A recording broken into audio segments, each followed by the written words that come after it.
Júlia. Meu boa tarde aí para todos e todas. Hoje é dia 3 de fevereiro de 2012, sexta-feira. O verbete é de número 2197. Ele tem 6 páginas, 48 logias e 21 máximos. Eu chamo a atenção que no detalhinho tem 15 máximos. O tema é aptidão a conhecer. A especialidade é autoexperimentologia. A definição: a aptidão a conhecer é a condição intraconsciencial de a personalidade viver predisposta a se inteirar de modo racional das realidades intra- e extrafísicas do cosmos. A flexibilidade pensênica na propensão para rever as autoconvicções. O pendor pelo conhecimento. O ato de querer saber mais. A faculdade mental de conhecer. A ação de conhecer. O ato de se conhecer. O ato de aprender a conhecer. O ato de procurar saber. O fato de o conhecimento não ocupar espaço cerebral. O ato de dar a conhecer. A curiosidade pesquisística. O domínio cognitivo. A sabedoria de se conhecer, a extensão da própria ignorância. A responsabilidade de conhecer a autoidentidade extra. A responsabilidade de conhecer personalidades consecutivas. A responsabilidade de conhecer evoluciólogos. A responsabilidade de conhecer serenóis. A vocação para as pesquisas multidimensionais. A retroforma holopensênica podendo predispor ou se antepor às pesquisas cognitivas. Eu li apenas uma parte da fatologia e parafatologia. Agora, na argumentologia, nós temos aí a caracterologia com 5 categorias de aptidões a conhecer, enumeradas alfabeticamente, para com sim autocrítica avaliar qual predomina em si própria. Na remissologia dos quesitos nós destacamos acrobacia mental somática, autocognição, autocognição exaustiva, autocognição gratificante, hiperacuidade paracognitiva. Agora, frase enfática: a condição intraconsciencial de a personalidade viver predisposta a se inteirar de modo racional quanto às realidades intra- e extrafísicas do cosmos é apanágio do intermissivista. Você apresenta a aptidão a conhecer? Em qual nível de qualificação mental somática? Agora, na mega-análise, nós destacamos aqui 18 itens. Autoexperimentologia, interesse, propensão, evolucipensenidade, saber, autodidatismo, estudiosidade, predisposição, mental somatologia, neosinapse, neoideias, erudição, neocognições, cognofilia, autocogniciologia, culturologia, sempre aprendenciologia e autopensenário. Agora, aí existe a volitaciologia, que nós estamos seguindo aquela técnica que a turma decidiu ontem, de trazer um pequeno verbete do dicionário junto com o verbete da enciclopédia. O de hoje é a volitaciologia, com argumento do multidimensiológico. Eu chamo a atenção para vocês verem o que é que está falando sobre conclusão. Tem 4 conclusões práticas daquilo que a gente observa e que são condições humanas derivadas da volitação. Agora, aqui nós temos questionamento. Na maioria das minhas projeções, estou em hospitais ou casarões que prestam grande assistência. Encontro sempre com uma equipe trabalhando principalmente com cirurgias. As consciências atendidas têm um aspecto de pós-guerra, muitas delas desfiguradas. Quando estou mais consciente, consigo ver os órgãos de outras pessoas em funcionamento. Gostaria de saber como me certificar se sou paracirurgião. Algum teste que possa fazer Onde buscar ajuda para me aperfeiçoar e ajudar mais conscientes e conscientes? Não, o problema é o seguinte: procura fazer a sua parte de assistência o tempo todo. Olha bem como é que é a TENEPS, que aí as consciências, as conscientes, principalmente o amparador de função, ele vai fazer a indicação do seu crescimento, do seu desenvolvimento.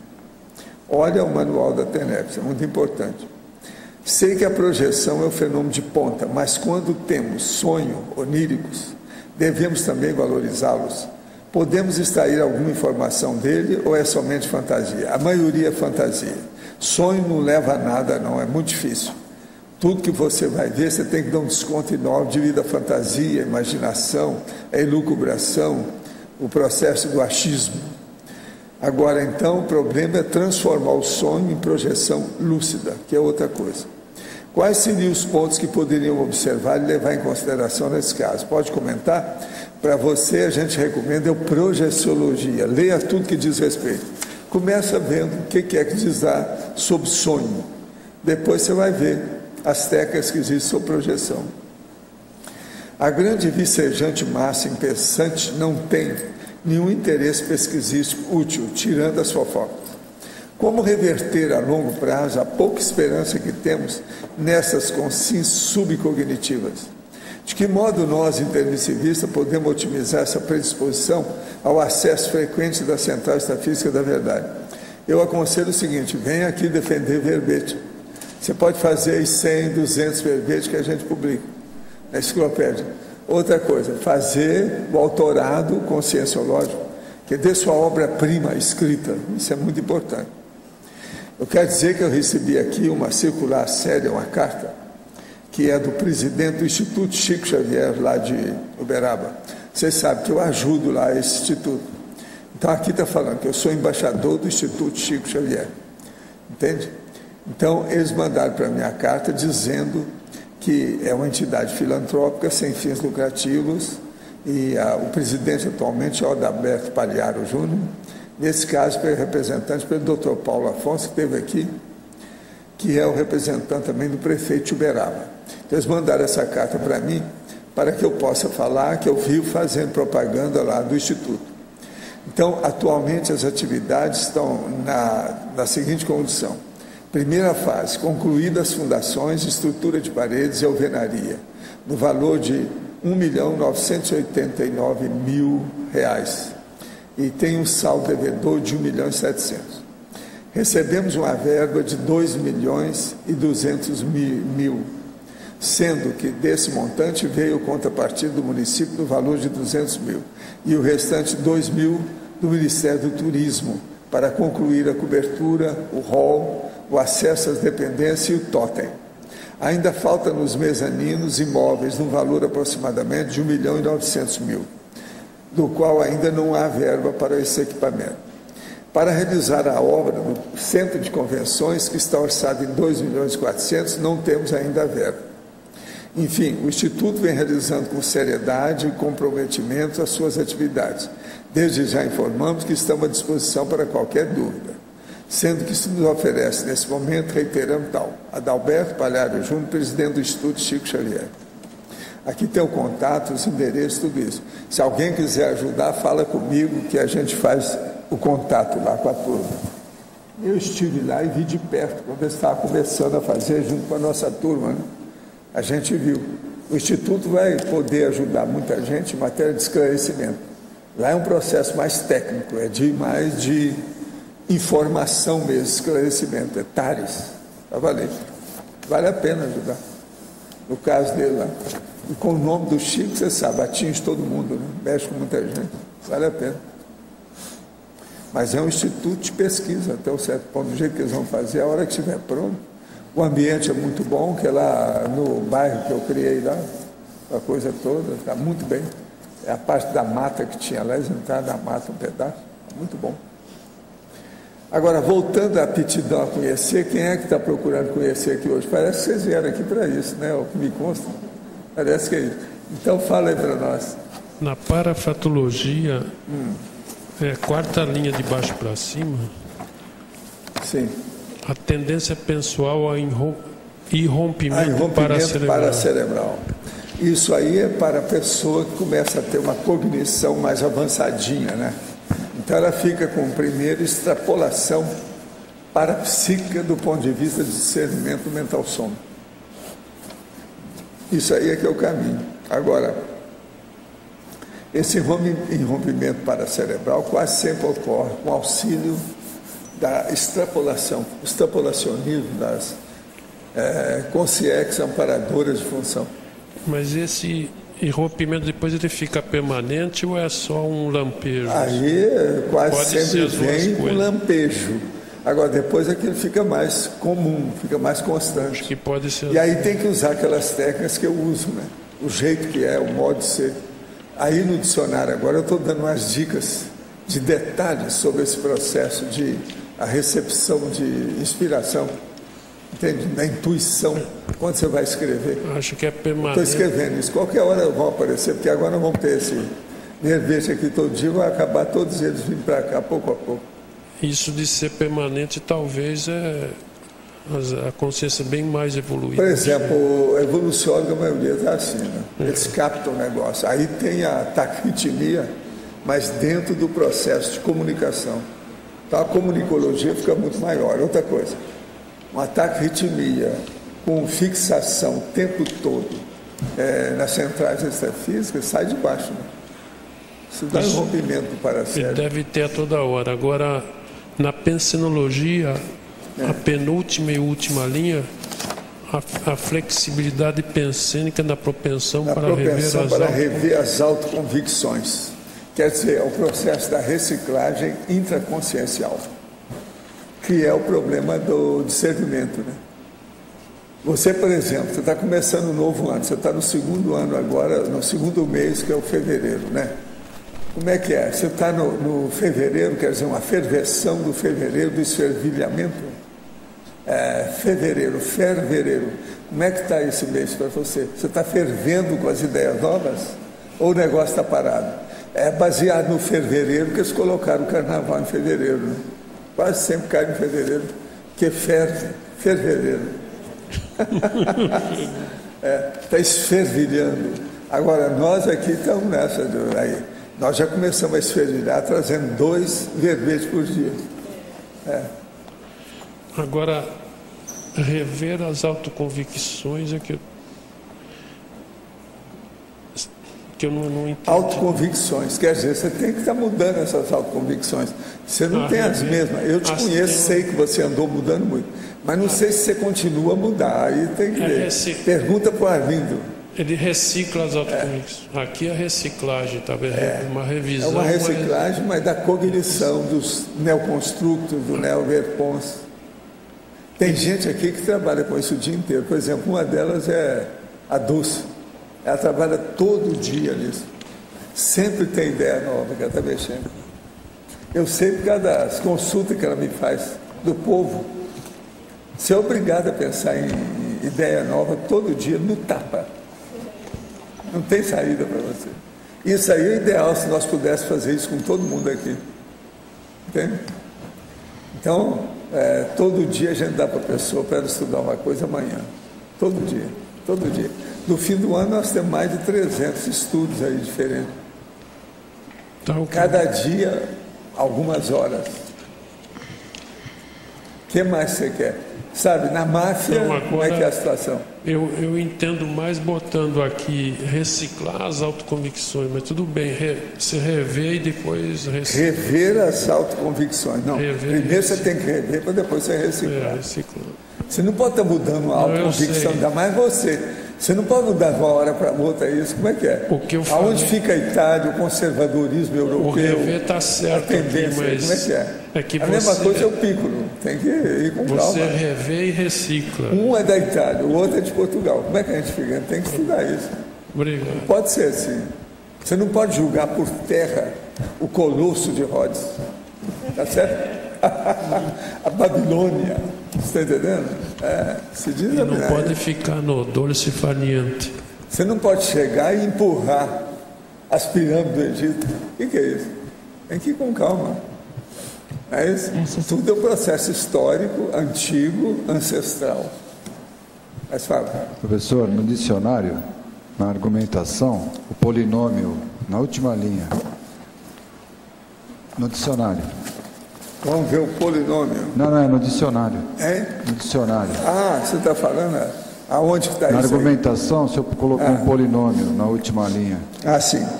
Polinômio, paracélico, autovolitação, telepatia, consciência e esse. Esse aí é o top, né? Em matéria de interdimensão, multidimensão é o top. Paracélico, autovolitação, telepatia, consciência e esse. Quem tem alguma lucidez sobre a autovolitação tem facilidade para entender o processo de pensamento dos outros. E já começa a querer pesquisar e conhecer alguma coisa de consciência e esse. Isso é o top em matéria de intercomunicação, intercomunicabilidade. Por isso que a gente colocou aqui. Agora, o que é engraçado é assim, tem comunex que não tem processo de comunicação, assim, pela volitação, não existe isso. Lá é quase igual aqui, quer dizer, igual um bairro degradado de uma metrópole. Tem muito lugar assim, é baratosférico. Agora, aqui o que nós estamos falando já é um nível mais avançadinho. Entende? E no item 3? É a intermissiologia, a tendência, inspiração, vocação, já quando consciente, tendo vivenciado o período da intermissão pré-ressomática, mais prolongado, com lucidez, sentir a carência de sondar intimamente os sítios da natureza, o viveiro da mata espessa, cheia de vida, de modo direto, devassado, e de um lado para outro, ao modo de um pássaro visitante extrafísico, como experimentava através da volitação antes de ressomar, e da qual permanece saudosa. Isso é eu sofri isso durante muito tempo. Eu não sabia porque que eu tinha ainda tem uma certa tendência. Nós estamos andando, eu ando no carro lá com a Cris, e fico olhando assim o povo à distância, quando a gente passa na estrada aí, vê aquela casa lá no fundo, me dá vontade de sair lá para ver as coisas, o que está plantado, como é que é a situação, o que há. É o holopensene. Agora, isso é por causa do processo de assistência. O Zéfiro fez isso demais. Então, agora, eu não tinha assim uma ideia por que eu sofria tanta recorrência disso, uma certa tendência, entende? Agora, com o passar do tempo, eu entendi tudo, me explicaram como é que era a situação toda. Agora, o melhor da história, eu sou capaz, conforme o dia, na hora que eu entro na hipnagogia, eu faço isso. Então, eu começo o processo da hipnagogia, começa aquelas coisas que aparecem, que é o problema pictográfico. Aí eu procuro dar um jeito de entrar na pictografia. Quando eu vejo, eu estou no lugar. Faz projeção, através da hipnagogia. Entende? Eu fiz isso durante muito tempo. Quando eu fazia muita projeção, às vezes as projeções que eu desencadeava eram assim. Porque a hipnagogia tem o dia que você tem as manifestações coloridas, aquela porção de informações, e tem dia que você não tem nada. Mesmo se você procurar, não acontece nada com você. Há uma porção de processo que ocorre nisso aqui, no cérebro, para a pessoa entrar nessa. E outra coisa, a hora que o negócio passa, que há um problema de descoincidência da coisa, é que acontece o fenômeno. Agora, é interessante a gente pensar nisso tudo aqui, que é o processo da visitação, é o pássaro. Agora, eu estou mostrando isso tudo aqui, eu já vi, já tive experiência para ver. Esse caso, por exemplo, da astronauticologia, isso é um fato. Olha o meu negócio lá com o ITA. Quanto tempo eu trabalhei lá com eles, dei curso lá dentro, tudo. Os povos tudo tem tendência de volitação. Entende? Agora, o meu filho gosta mais dos aeromodelos. Então, agora ele tem o octóptero, que é um helicóptero pequenininho, aeromodelo, mas ele tem só 8 hélices. É uma loucura, ele vai para todo lado, faz tudo que tem. Ele foi ao Rio, na mesma hora, fez 3 contratos que o povo quer. Filma as coisas todas lá. Vamos ver o que vai dar isso. Agora, eu comecei a ensinar ele os processos de aeromodelo muito cedo, devido ao problema de robô e outras coisas a mais. Agora, já menino, 8, 9 anos, ele já se destacava no meio dos aeromodelistas todos. Aí o povo pensava que era só eu que fazia os aviões. Não era, eu ensinei no início, mas depois não peguei mais naquilo. Agora, o que é que se passa? Fizeram um exame com ele, depois ele virou professor, ele e o amigo dele, os mais jovens da turma toda de aeromodelista no Rio, lá no campo dos Afonso. Agora, o que se passa? Ele virou o professor que orientava a turma a fazer os aeromodelos e a mostrar, fazer a exposição do aeromodelo. Ele era menino. Agora, eles achavam aquilo muito esquisito. Agora, o Fausto, amigo dele, também é muito bom. É da família dos americanos lá que tem. Eles foram criados juntos. Agora, hoje, ele está com esse helicóptero, que isso aí bate o recorde de tudo que ele tinha, porque ele mexia com aviões e mexia também com helicóptero. Agora, esse octóptero, quer dizer, 8 hélices, não é fácil. Agora, controlar aquilo não é fácil. É tanto que esse aí pode dar para qualquer um aqui, ninguém vai saber mexer com aquilo. Tem que estudar muito para chegar ali, não é fácil. Para ver como é que é, porque uma coisa puxa a outra. Você está entre 8 fogos diferentes para dirigir, governar um veículo, isso não é fácil. E aéreo, ainda por cima, aquilo é um perigo, pode vir em cima de você. Ele é mais ou menos assim. Agora, fotografa, filma, faz tudo isso aqui. Agora, o filme fica bom, nítido, é impressionante. A coisa mais pesada que ele tem é justamente a câmera. Agora, é muito bem bolado isso aí. Você veja aqui, ó, o maior feito dele foi fazer o negócio de atravessar um fio nas cataratas para ir entre o Brasil e a Argentina, porque eles estavam sem solução para aquilo. Falei assim, não, eu faço isso através do octóptero. Colocou o negócio, estendeu o fio, foi de um lado até o outro, segurou lá do outro lado. Isso aí ajudou tudo o que eles queriam fazer lá. Depois desse fio, eles colocaram o cara lá que quis passar em cima. O Arthur é que resolveu o problema deles. Tinha cara lá que falou, isso é impossível. Não pensa nisso, que isso é um perigo, não sei o quê. Aí ele chegou lá, não, vamos resolver isso agora, peraí. É o problema. Então você veja, são pessoas que estão habituadas com isso, né? Lá no ITA tinha um brigadeiro que era meu amigo e ele tinha muito cartaz dentro da aeronáutica, tudo isso. Ele pegava às vezes um avião, ele mesmo pilotando, ia ao Rio, me pegava e eu ia no ITA. Tudo de avião com ele. Agora era engraçado que ele tinha os ordenanças dele, né, os ajudantes de ordem, aquele povo todo junto, vinha no avião. Agora eu sentava com ele na frente do avião, para bancar o copiloto. Fora de série. Agora eu ia para lá, ficava com a turma das altas patentes lá dentro, almoçava no restaurante deles, tudo dos grandões. Outra coisa, a primeira coisa, eu chegava e queria conversar com o reitor. Tem uma época que tinha um reitor lá que tinha 2 metros de altura, um cara formidável, mas conhecia tudo sobre os negócios de aeronáutica. Agora a maioria é brigadeiro, né? Essa história tudo é brigadeiro. Agora eu tinha almoço com eles, tudo era na base dos oficiais lá. Bom, melhor da história, eu estive lá e demos umas aulas, umas coisas. Lá pelas tantas eu tive que viajar, não fui lá mais. Então, eles fizeram uma espécie de abaixo-assinado para eu voltar lá. Aí eu voltei, dei um curso grande, uma vez só numa aula que eu fui dar, tinha mais de 800 pessoas lá dentro. Tinha o brigadeiro, vários brigadeiros com a família, a senhora dele, tudo na frente. E eles fazendo, aquilo demorou horas, um questionamento das coisas que eles queriam saber. Agora, lá pelas tantas, eles ficaram assim meio de lado comigo pelo seguinte, a meninada queria passar a noite toda fazendo pergunta para mim enquanto eu estava lá. Aquilo perturbava, né, os estudos deles. Eles foram me avisar e eu parei com o negócio. Que eu ia, daí a pouco tinha 50 acadêmicos em torno de mim para fazer pergunta a noite inteira. A gente ficava no ar livre. Agora, eu cheguei a escrever artigo na COVA. A COVA é o jornal acadêmico da comunidade. A comunidade lá é uma comunidade mesmo, tem tudo. É como se fosse uma cidade lá dentro. Tem até tipo vereador, designação de departamento, sabe? Do jeito que é que tem, por exemplo, secretarias, lá tem isso tudo lá dentro da comunidade. Agora, outra coisa, o povo fica pensando que lá tudo é belicista, não é, e é por isso que eu ia lá.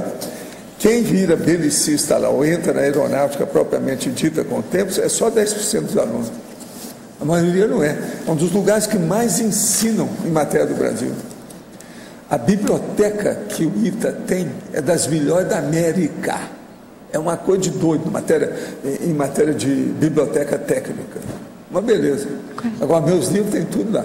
Professor, quais são os temas? Aqui, Tânia. Quais são os temas do ITA? O senhor está me dando uma notícia interessante. Eu sou aeronáutico. O que vocês querem saber?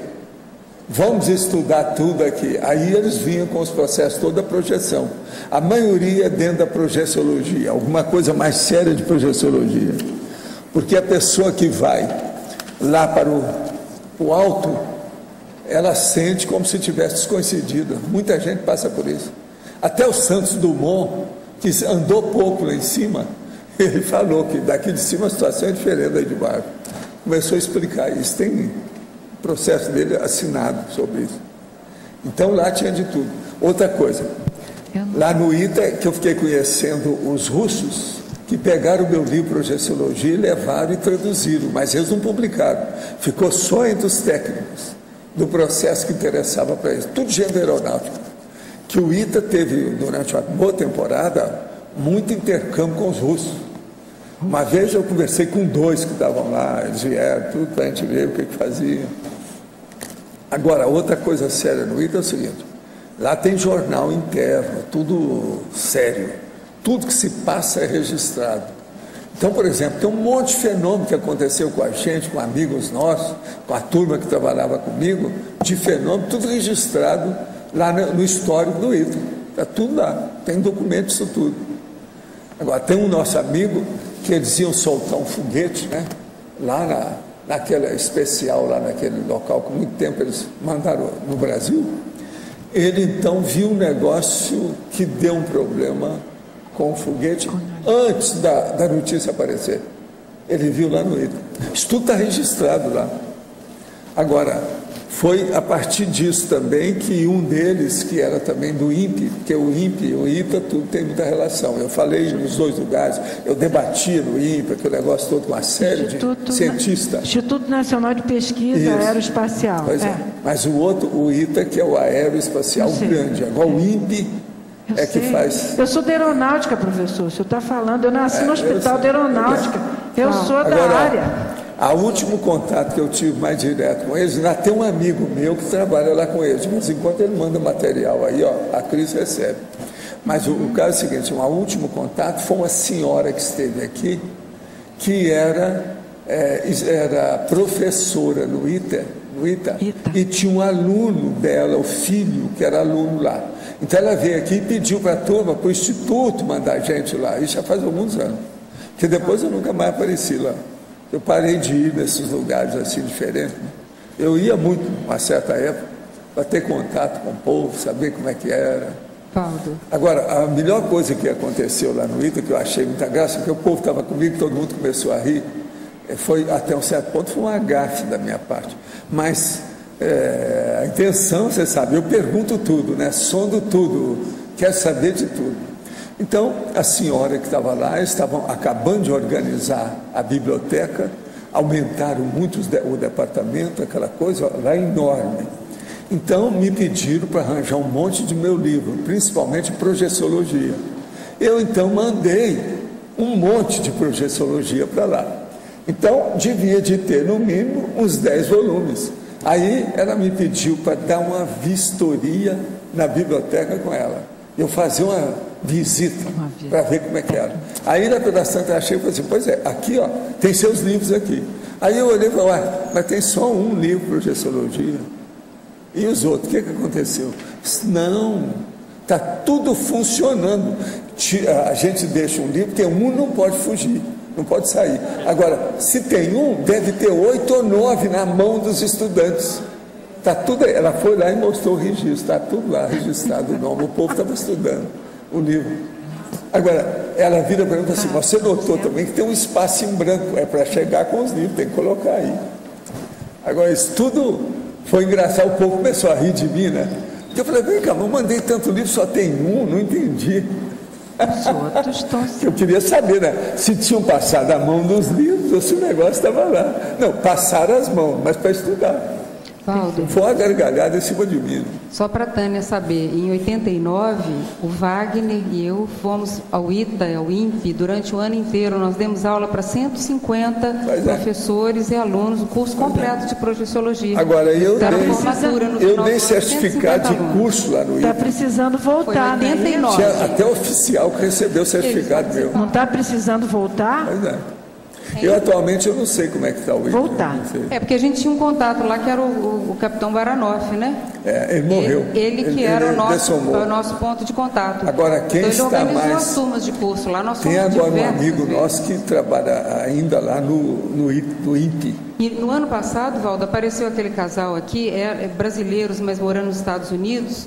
Ele era um dos alunos daquela turma. Ele se apresentou como tendo sido um daqueles alunos lá do INPE, da gente. Legal. A turma lá é muito boa, é gente muito boa.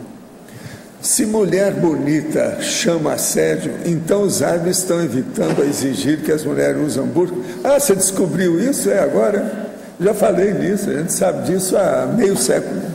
Isso é antigo. Outra coisa, isso mostra que os árabes têm medo de mulher.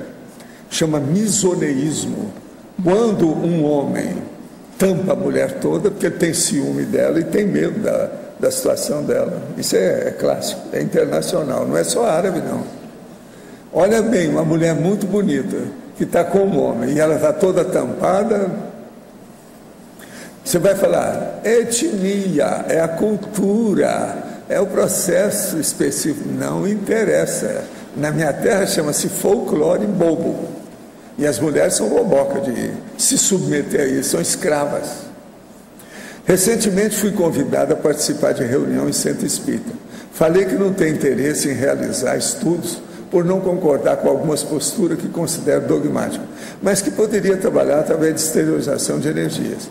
Seria desaconselhável tal tarefa pelo caráter doutrinário da religião espírita ou poderia ser algo benéfico? Olha, soltar energia positiva, exteriorizar em favor dos outros sempre é positivo, né? Eu não vejo nada negativo nisso. Poderia expandir os seguintes pontos. Fatologia, página 19, penúltima linha. A sempre-aprendência.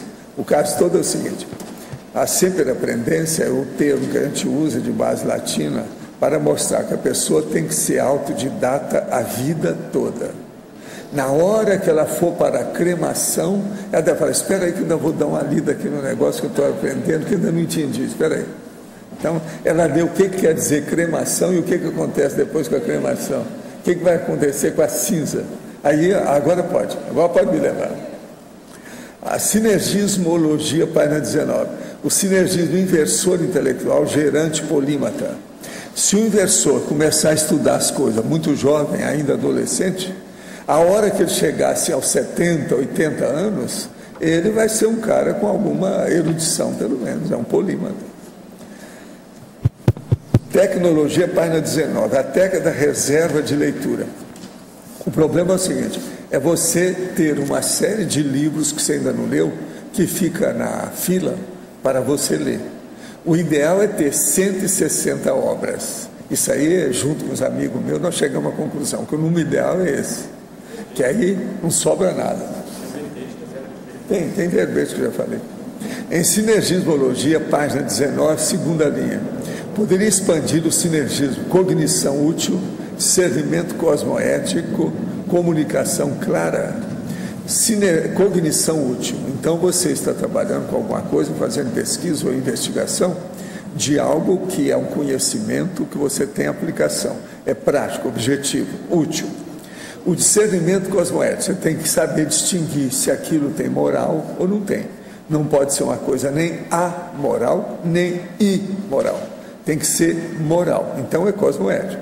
E depois, com isso, então, você mostra uma comunicação clara. É o que eu tento fazer. Observa, por exemplo, nesse verbete do dicionário, volitaciologia. Olha a tendência, o esforço que nós estamos fazendo para mostrar clareza nisso. Olha como é que o dispositivo do texto, como é que é feito. Vocês olha bem por aí. Tem aí um processo, por exemplo, aqui, ó, uma divisão no meio da página, a fonte que nós usamos é 12, todos os subtítulos terminam em logia, todo o título termina em logia, para a pessoa não ter dúvida. Ela tem que pesquisar o que significa cada palavra dessa. Mas isso é claro, com o passar do tempo fica tudo mais fácil para a pessoa entender. Então, vale a pena ver o sinergismo, cognição útil, discernimento cosmoético, comunicação clara. Ouço falar sempre sobre energia e do ambiente onde está situada o CAEC, também dos cursos intermissivo. Isso me deixa super curioso e com imensa vontade de conhecer e participar das atividades. Mas tenho 35 anos e minha renda provém do meu emprego, ou seja, devo prorrogar essa vontade e esperar uma condição mais propícia. Poderia falar sobre Oswaldo Polidori. Ele faz parte do movimento espírita e fundou o Divinismo. Olha, o Oswaldo Polidori era uma pena, ele já era considerado naquela ocasião assediado por muita gente. Então é um dos piores que mexeram nesse assunto, da época do espiritismo. Ele é da minha época, Oswaldo Polidori. De modo que não vai nessa. Começa que ele escreveu um negócio chamado divinismo, por aí vocês veem. Mas tem muita tolice, bobagem, excesso, exagero nas coisas dele. Muita gente dentro do espiritismo já conhecia ele. É só conversar com os outros, qualquer um vai saber. Não dê muito valor para isso não, que o material dele não serve. Como posso treinar para ter lucidez durante a hipnagogia, para atingir a projeção? A primeira coisa é você se preparar para ir se recolher. Na hora que você vai dormir, se preparar para isso. E a hipnagogia ela acontece logo em seguida. Então a primeira coisa é o seguinte: estar bem preparado, não ver filme de terror, não ver nenhuma coisa que tenha os bang, tiro toda hora, explosão, o diabo, carro que um passa em cima do outro. Uma coisa bem tranquila para fazer você raciocinar. Se você entra nessa, você vai entrar numa reflexão anterior. E isso vai levar você a ter uma hipnagogia melhor. Tem que pensar. Professor Valdo? Sim. Aqui no B. Na página 19, no final da quarta linha, poderia ampliar o conceito de a retroforma holopensênica, podendo predisponer ou se antepor às pesquisas cognitivas? Deixa eu ver onde é que está isso aqui. Que você... Na quarta linha de parafatologia. Podendo predispor ou se antepor às pesquisas cognitivas. O problema todo é o seguinte: se você vai para um local, ou vive no local, ou trabalha num local que você já teve experiência anterior, você tem uma retroforma holopensênica. Isso então, o que é que se faz? Ela pode predispor você mais do que as pessoas que estão ali a desenvolver algum trabalho positivo, porque as energias são a favor. Você já esteve ali. Então, devido às energias gravitantes, se você fez alguma coisa boa, aquilo vai te ajudar depois. Por isso que a gente fala, a energia gravitante, ela tem aonde você está. Se você trabalhou no lugar, aquilo está ali. Por exemplo, eu falei aqui, o meu consultório que eu trabalhei lá em Uberaba durante muitos anos, quando eu fui lá, que o negócio está uma tapera, a gente chega lá e eu recebo um banho de energia. O ambiente está cheio de energia. Muita gente foi comigo e sentiu. Falei, veja se tem energia aqui. Todo mundo sentiu. Isso há quantos anos? Faz só meio século que a gente deixou aquilo lá. É impressionante pensar numa coisa dessa. E todas as peças do consultório estão cheias de energia, você nota, positivo. No entanto, a parede está rachada. Eu falei com eles, vocês têm que destruir isso, que isso aqui pode cair na cabeça de alguém. Pois é, você viu, né? Então, isso é a forma holopensênica. Ela predispõe, ela se predispõe e ela se antepõe. Ela faz a coisa antes das pesquisas cognitivas. Ela, então, prepara a sua cabeça mais receptiva para entender as neoverpons, as verdades relativas de ponto. E como a gente pode potencializar isso? Não, a primeira coisa é você saber onde é que tem a forma holopensênica. Eu, por exemplo, eu tenho uma certa forma holopensênica, mas muito suave no Brasil. Eu estive em 3 lugares do Brasil. Eu já estive nos 3 lugares para ver. Foi por isso que eu fui para Ipanema lá, morei lá mais tempo e tal. No Rio, eu tinha um certo domínio da situação naquela área perto do mar. Entende? Eu tinha forno, eu tenho forno, com o mar e com o processo do Rio. Agora, eu vi um processo lá no Nordeste, depois uma parte na Bahia, depois outra no Rio. Eu estive aqui há muito tempo, no início do processo, no processo brasileiro. Entende? Outra coisa, não fica pensando que eu vim aqui com as caravelas dos chineses, nada disso, foi mesmo com o português mesmo. Vida dura. Tá. Professor Valda, mais uma, desculpa. Sim. A tendência pessoal ao irrompimento paracerebral. Embaixo. Isso está na 6ª linha, no meio, também de parafatologia. A tendência pessoal. A tendência pessoal ao irrompimento paracerebral. É isso que nós estávamos falando aí antes.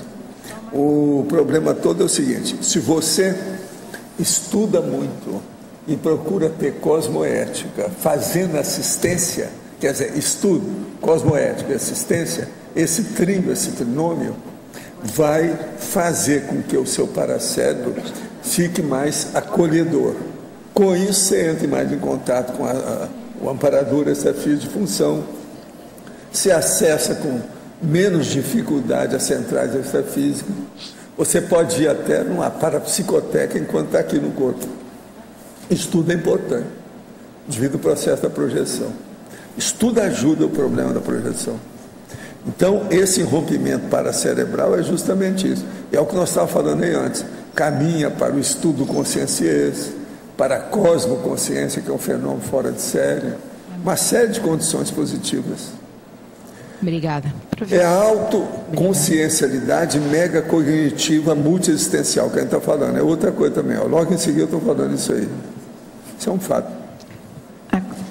Professor, sim. Na primeira folha, na fatologia, na 7ª linha de cima para baixo, no meio da 7ª linha, o senhor pode falar desse reconhecimento dos trafais cognitivo? O reconhecimento. Como é que é dos isso? trafais cognitivos. Por exemplo, é você olhar e você falar assim: não, eu estou péssimo em matéria de associação de ideias, não estou bem. Isso não é um conhecimento. Ou aquela outra pessoa que vive e fala assim: minha memória está falhando demais. Isso tudo é trafal. Pois é, mas isso é conhecimento, o reconhecimento. É a mesma coisa? Reconhece que aquilo vem de trás. Você já está assim há muito tempo. Por exemplo, às vezes uma pessoa que tem uma péssima memória aqui, ela às vezes está assim há 5, 10 somas, quer dizer, corpos humanos. Porque o negócio já vem de muito longe. Então é a paragenética dela que é desmemoriada. E aí, isso aí é terrível a gente pensar, mas tem alguma... disso. Eu já encontrei gente assim. Aí o senhor colocou aqui na tecnologia, quais são as técnicas? A técnica aí é a pessoa procurar fazer registro. Hoje, com computação, o problema de laptop, isso ajuda demais na memória. É o caminho. Tem que melhorar a memória aqui, para que o resto melhore. Sem memória, a pessoa perde a personalidade. Ela no extrafísico, ela não rememora, ou rememora bem pouco. Não, num caso desse, às vezes, ela passou na baratosfera, né? E nem eu já sabia vi gente que assim que, se o negócio é um desmemoriamento grande da pessoa, pode estar certo. Aquilo não é só assédio. Vai e volta. O processo é baratosférico mesmo, não tem saída. Eu vi cada caso nesse sentido que não é fácil em matéria de memória. Agora, por exemplo, às vezes essa pessoa já foi epilética durante 2, 3 vezes, 2 ou 3 corpos, entende? Que isso afeta o processo da memória ainda mais. Então a fixação piora. Outra coisa, são essas consciências que eles falam, não adianta ir na parapsicoteca. Eles ainda não estão preparados. A parapsicoteca transcende aquele nível de recepção que a consciência é capaz. Não adianta, ela não tem capacidade de absorção. Ela não pode aurir nada com isso. Então você veja, ir na parapsicoteca é porque a pessoa já tem algum nível mnemônico ou holomnemônico razoável. Senão, ninguém vai perder tempo com ela.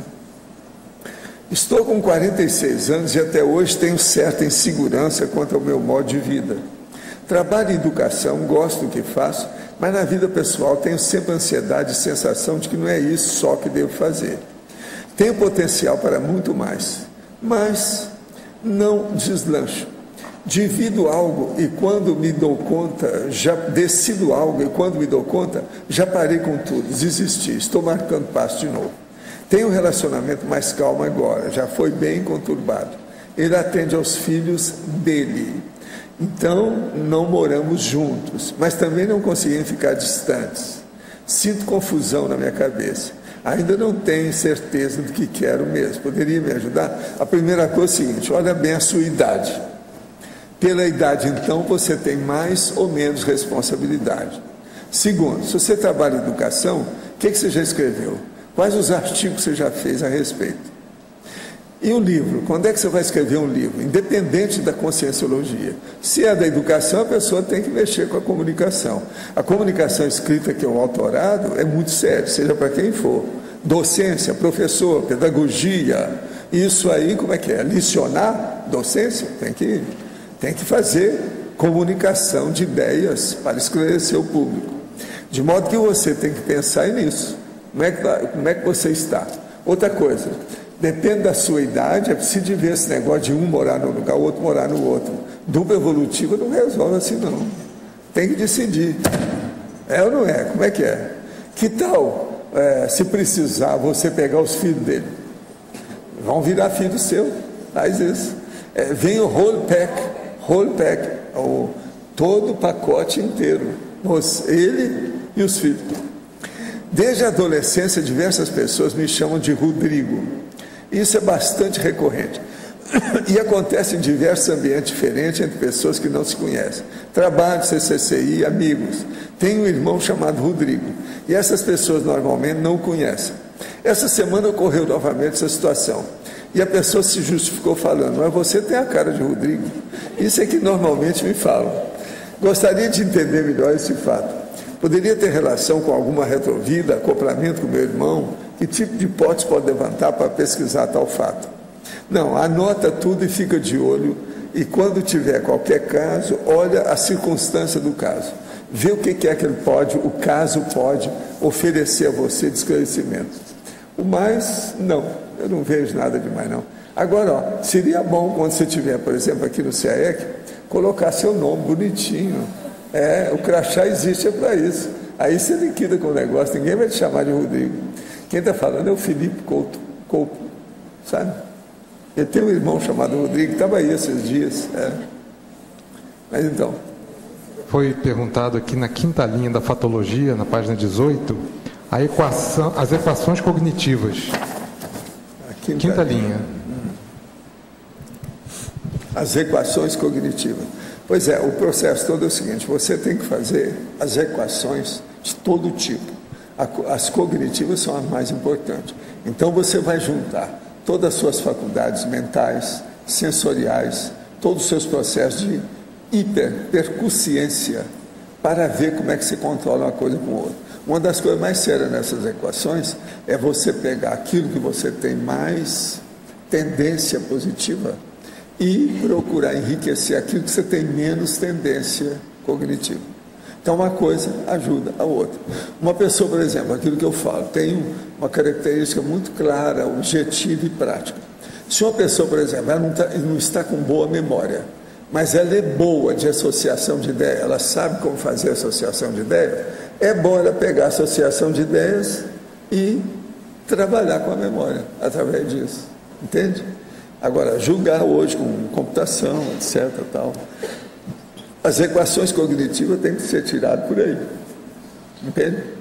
Você pode levar até dentro de um processo maior, matemático, ou pelo menos aritmético, sobre o assunto, para clarear você. Aonde é que você bate o pino, por que bate, fazer estatística disso, ver como é que é. Outra coisa, há muitos macetes dentro do processo da matemática, pode te ajudar a estudar suas faculdades mentais. Pensa nisso. No começo o senhor falou que tudo a gente tem que fazer equação, mas a mais importante é a cognitiva. Mas o que o senhor diz assim, de tudo a gente tem que fazer equação? Tudo na vida é equação, se você for pensar. Qualquer coisa que você faz. Por isso tem tanta estatística para tudo, porque isso mexe com o processo aritmético. Não tem jeito. Tudo quanto tem informação que tem, você pode fazer uma equação. Essa informação vale isso, que vai dar com isso, que vai dar com aquilo. Tudo isso é equação. São os termos que você faz uma equação. Como é que você faz? É baseado nisso.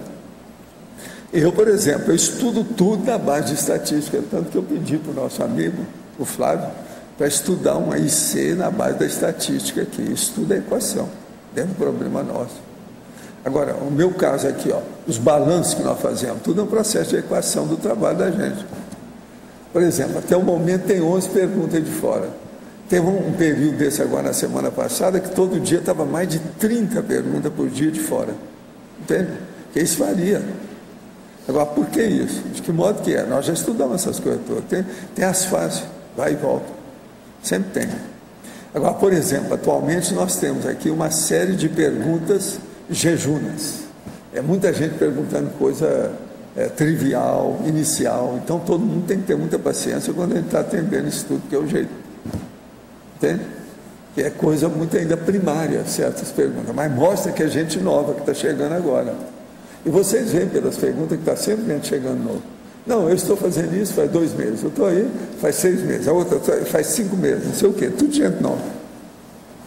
Então, isso aí é importante a gente estudar. Tudo é um processo equacionado.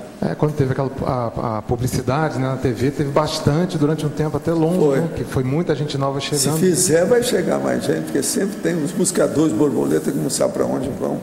E sempre ajuda muito. Funciona. Walter. Sim. Na página 2 do dicionário, tem lá o número 4, autocuraterapia. Ali não seria, seguindo a ordem, não teria que ter também logia? Não. O problema todo aí é o seguinte: autoconsciência terapia, eu posso pôr terapiologia.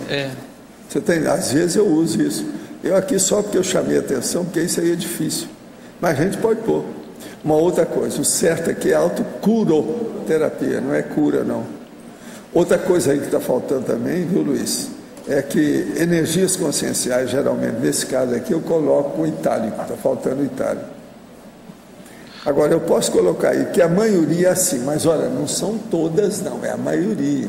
Por exemplo, quando a gente faz uma enumeração, você vai ver que não segue elogia, que a numeração é que comanda. Então aqui, eu baseei, foi nisso, a enumeração.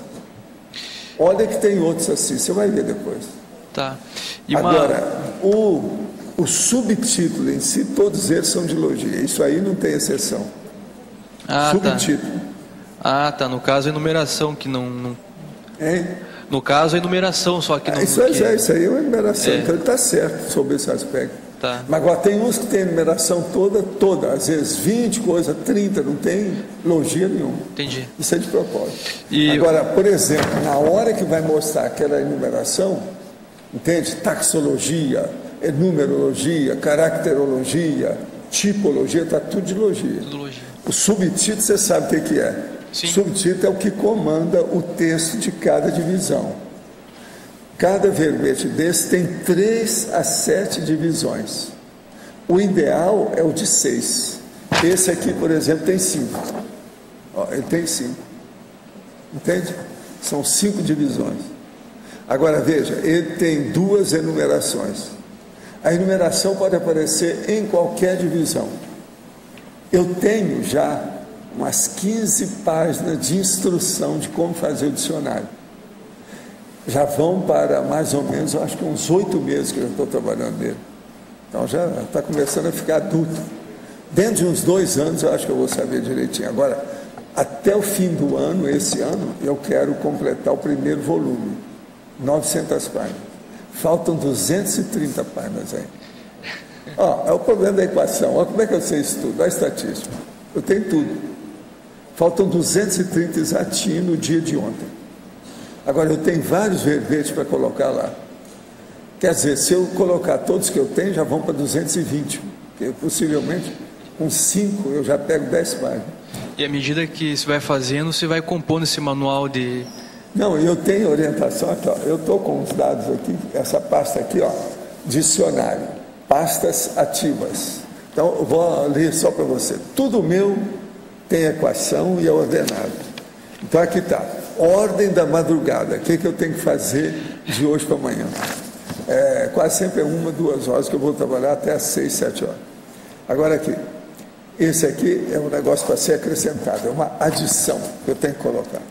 Agora, esse aqui para estudar. Autoparamundividenciologia, que é mais do que aquele verbete que eu trouxe aqui da enciclopédia.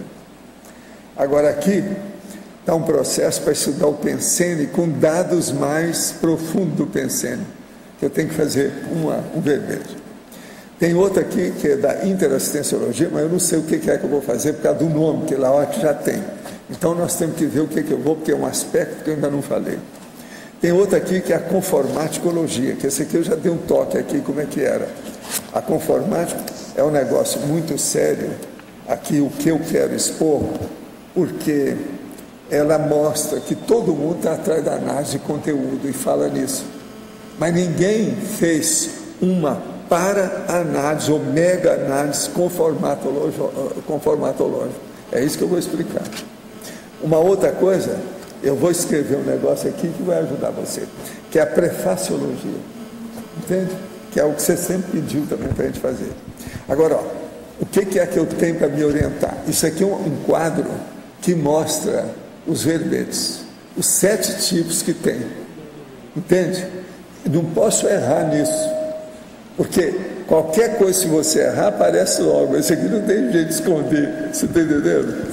Então, por exemplo, ó, de 3, de 4, 5, de 6 e de 7 divisões. Tem aqui, todas elas marcadas. Quando eu vou fazer, se eu tiver dúvida, eu já decorei isso tudo. Mas se eu tiver dúvida, eu olho por via das dúvidas, para não haver erro. Fica no mural. Atualmente eu não estou errando mais, eu já estou fazendo tudo certo.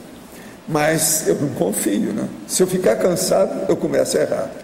Agora, aqui ó, tem uma coisa mais séria, é a parte técnica. Então, o que se passa? Ó, DAC, técnicas. Então, a primeira coisa que tem é a estatística básica do DAC. Então, está aqui. Dicionário de argumentos da conscienciologia, em andamento. Abertismologia, acaba na página 28. É onde termina a introdução. Agora, letra Z final, são 642 páginas maciças. O extra começa na página 644. As ICs, nós dedicamos 28 páginas para as ICs. O volume tem 900 páginas. Faltas 230 páginas. Isso aqui, quase todo dia, quando eu faço muitos verbetes, eu olho para me ver como é que está a situação. Agora, verbete dos domingos, que é esse que nós fazemos aqui. Aqui tem tudo que eu já trouxe. Aqueles que tem até hoje, eu estou até com uma listagem aqui, ó, que eu já dei para ele, não é preciso de ver os que vão ser publicados, para ver. Agora, hoje eu dei para ele que vai passar lá, ao todo são 44 por aí, né? Quantos volumes? 34. Waldo, quantos volumes que você pretende chegar na... Vai depender do fôlego, da vida. Eu estou com 80 anos, né? Vamos ver o que vai dar. Eu vou fazendo até quando for. Agora, outra coisa, DAC mega análise. Do jeito que nós fazemos essa mega análise, eu estou começando a estudar isso do ponto de vista do volume inteiro. Então eu quero ver depois o que você vai achar de mega análise, o que você vai achar por você.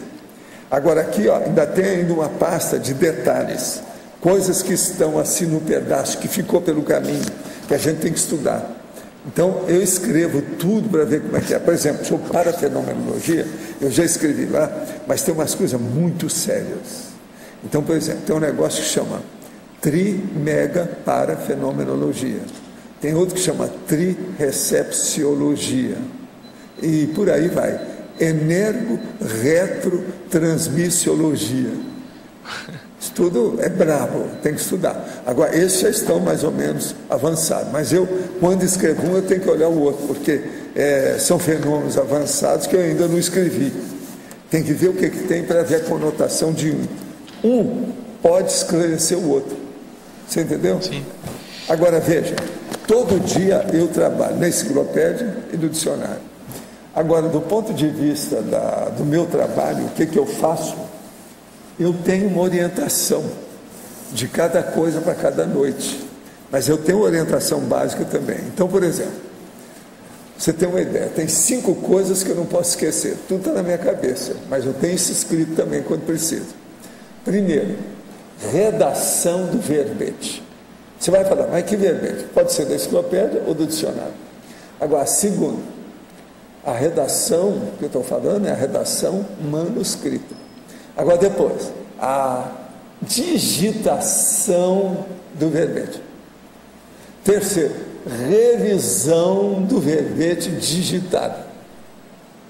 Quarto, leitura de pesquisa para procurar achegas. Achegas é aquilo que você faz a inclusão. Agora, quinto, a inclusão das achegas que você achou. Então, isso eu faço para tudo que eu tenho. São 5 coisas que você não tem jeito de fugir. Isso aí, no ponto de vista de tarefa intelectual, seria as 5 primeiras que eu mexo todo dia. Você nunca passa do manuscrito direto para a digitação? Não, eu às vezes sou obrigado a fazer isso porque eu estou no computador. Os processos vêm com a ideia, eu não quero entrar naquilo, às vezes eu entro tudo e faço, mas isso não é o ideal. Por quê? Eu sempre faço o ideal no papel. O manuscrito do papel é que interessa, porque é onde você pesca mais as ideias, aonde a minha memória fica mais livre. Computador não. Computador é um escravo. Você é escravo do computador. Você pensa que ele é seu escravo? Não é. Você é o escravo do computador. O povo ainda não entendeu isso. Eles vão demorar muito. Devido o tanto que ele exige. Por exemplo, tudo tem comando. Você tem que seguir aquilo que ele fala. Entendeu? Você é um escravo dele. Agora não. Na hora que você escreve manuscrito, você não tem escravatura nenhuma. É 13 demais. Você está livre. Você pode fazer o que você quiser. É verdade. Agora, ó, deixa eu só te explicar. Vamos supor que você me dá aí Trubufu. Então eu vou escrever um verbete para o dicionário sobre Trubufulândia, Trubufulogia. Você está entendendo? Então, o que é que eu faço? Eu pego de cara 5 páginas em branco e coloco a primeira Trubufulogia. Na segunda eu vou pôr o processo introdução, para ver o que eu tenho para falar ali. Essa introdução às vezes pode ser uma definologia, entende? Alguma coisa assim. Então, através daquelas 5, em pouco tempo eu já tenho o plot, o arcabouço, o enredo, o script. Você está entendendo? É o template, a fórmula já está estratificada. O problema agora é a ideia, porque a coisa mais séria é o conteúdo. A primeira coisa que eu tenho, o maior problema que eu tenho é arranjar o título. O título é o cabeçalho. O cabeçalho é a entrada. É a cabeça do verbete. Isso é a coisa mais séria que tem. Agora, uma hora, essa turma da verbetografia, se quiser, eu vou fazer um negócio para responder só pergunta. O que é que a pessoa tem de... Entende? Porque assim eu amplio a cabeça do povo sobre aquilo que eles têm dúvida. No verbete tem isso tudo. Agora, isso que eu estou falando, isso aí não tem escrito. Não. Isso aí é coisa pessoal, tem que ser a estilística pessoal da pessoa que cria esses macetes. Esses macetes são os procedimentos, processamentos técnicos. Você está entendendo? Da estilística. Entendi. Todo mundo tem isso. Agora, tudo meu já tem muita ideia já feita. Então, por exemplo, é difícil eu escrever uma coisa que fica simplista. Sempre eu posso enriquecer do jeito que eu quiser, porque eu tenho muito material na cabeça para pouco. Entendeu? Agora, outra coisa. Às vezes a pessoa acha que isso é um absurdo, ela vai fazer, demora demais, passar horas, às vezes 3 dias mexendo numa página. Isso tudo é bobagem, é por causa do início, ela não tem experiência. Se ela começar a fazer isso, fica tudo mais fácil. Entende? Vai criando o hábito, né? Tudo que se repete muito, acaba abrindo o caminho e fica facílimo. Muito mais fácil, não tem tanta dificuldade. Agora... E todo mundo é capaz disso, devido às faculdades mentais. Nós temos que fazer um monumento às faculdades mentais, sabe? Eu acho que toda praça devia ter um lugar lá com um crânio enorme, com as faculdades mentais falando. Memória, elaboração de pensamento, você está entendendo? Juízo crítico, discernimento, associação de ideias. Eu acho que devia ter um plano em toda a praça grandona da cidade para pensar, para o povo pensar nisso. Isso aí seria, na verdade, a psiquiatria prática. Todo mundo ia evitar de ficar doido, porque vai começar a pensar o que ele tem na cabeça. Agora, tem gente que escreve para mim e fala assim, eu não sei o que fazer da minha vida. Vocês já viram aqui, né? Não sei o que fazer. Dá uma vontade de quê? De cuspir na cara da pessoa. Por quê? Gente, ela teve capacidade de escrever para mim, mostrou a situação, tem várias. Ela tem faculdade mental, não é igual o gato lá em casa que já tentou tudo, coitado. Ele chegou lá no, sabe, lá no teclado, fez tudo, mas não saiu nada. Como é que é isso? Você está entendendo? Ela não, já escreve, já manda, já sabe acessar a internet. O que ela está esperando? Tem tanta coisa para fazer na vida. E ela acha que não tem nada, que não pode fazer nada, que é inútil. Ela para na dificuldade do início, né? Então, veja, vamos erigir um monumento às faculdades mentais, tá certo?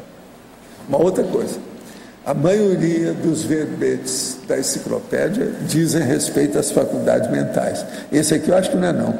Esse aqui o que é?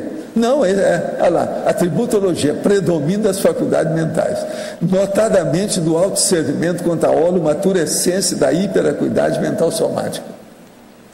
Hiperacuidade mental somática, você pegou tudo isso aí. Por isso que o tema está certo, né?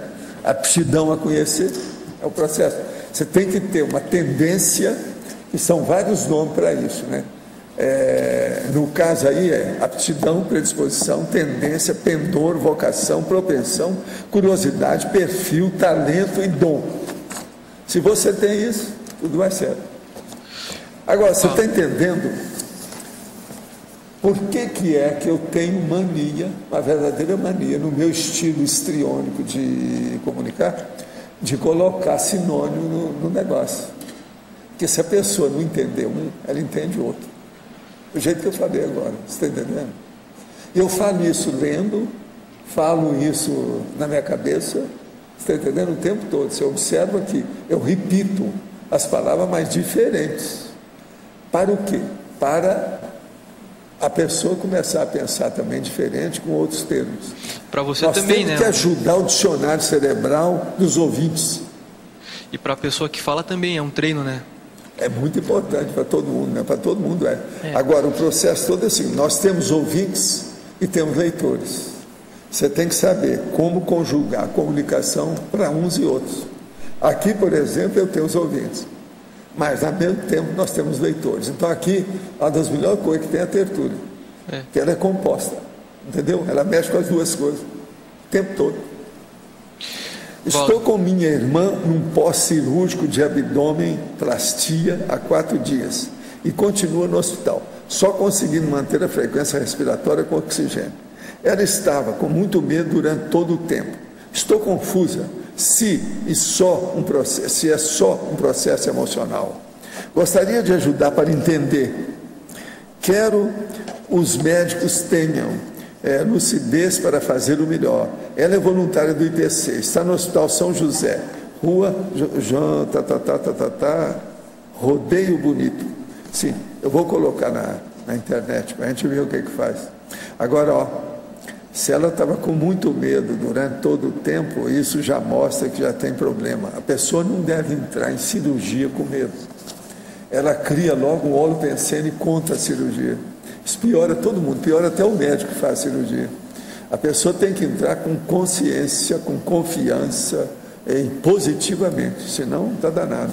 Isso aí mostra. Às vezes a pessoa não tem nem heteroassédio, ela só tem autoassédio. O autoassédio contamina toda a cirurgia, o negócio está para trás. Outra coisa, o negócio de cirurgia não é fácil, é muito problema de contratempo que tem. Não é sempre que tudo corre bem, né? A gente sabe. Poderia nos falar mais a respeito da responsabilidade de conhecer a autoidentidade extra para a patologia, para 19, segunda linha? Como otimizar esse acesso passo a passo no nosso cotidiano? Poderia detalhar mais sobre a responsabilidade de conhecer as personalidades consecutivas? Quais detalhes são marcantes que chamam a atenção nessas consciências? Olha, a primeira coisa é o seguinte, você é um médico, então você já está dentro da área da saúde. Se está na área da saúde, você pode muito bem fazer uma assistência maior para os outros. Se você vai fazer uma assistência maior, você vai ter assistência do amparador extrafísico de função. Isso aí, ele vai ter o primeiro interessado em você desenvolver o parapsiquismo e tudo que você tem. Se amanhã ele vê necessidade de você conhecer a sua auto-identidade extra, se é que você tem, e você vai acabar sabendo o que é para aumentar a sua responsabilidade no trabalho de assistência que você desenvolve.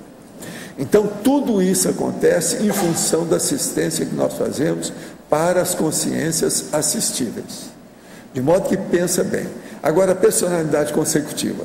Para você saber, você tem que estudar muito o que é a seriexologia e saber como é que isso funciona, principalmente a partir da lei de causa e efeito, a lei do karma, a lei da polikarmalidade, aquilo que nós chamamos a holokarmologia.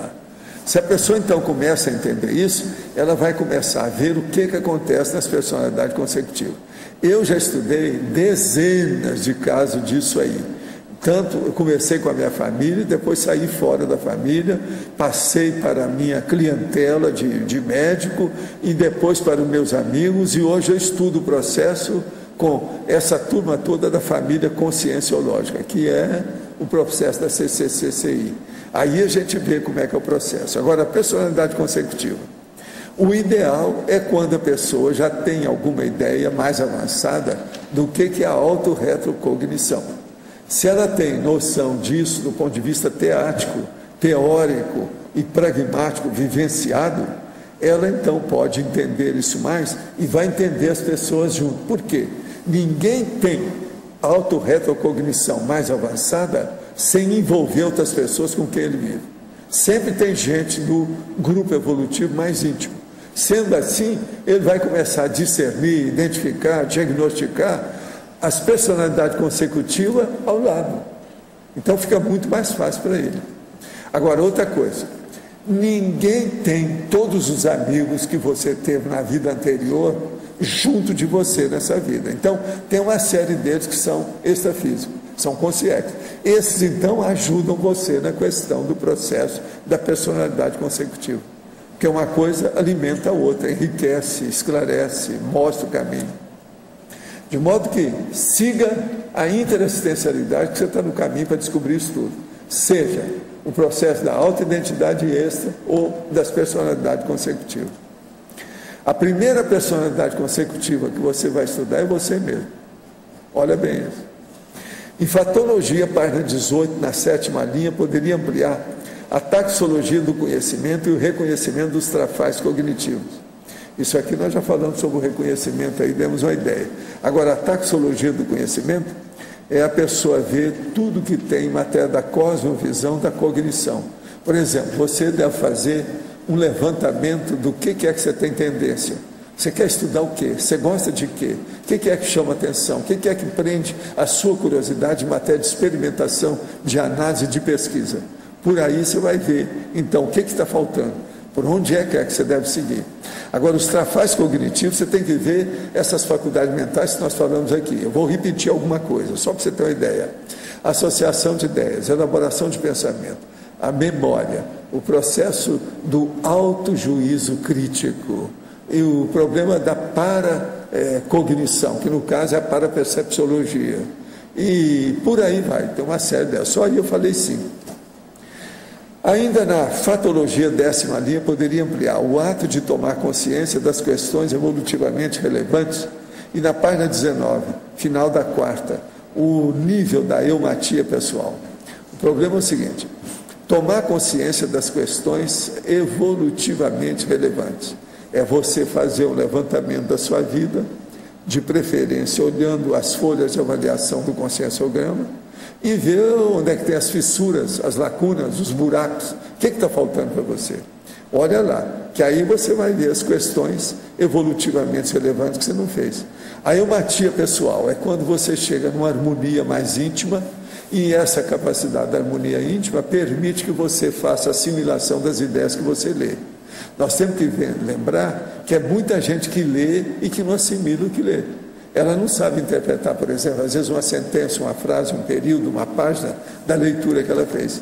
Então é muito importante a eumatia pessoal, que é essa harmonia íntima, que ela também se desdobra na questão da assimilação daquilo que você estuda, pesquisa e investiga, ou defende, ou no caso nosso aqui, o processo nosso da refutação e da confutação, o problema do debate.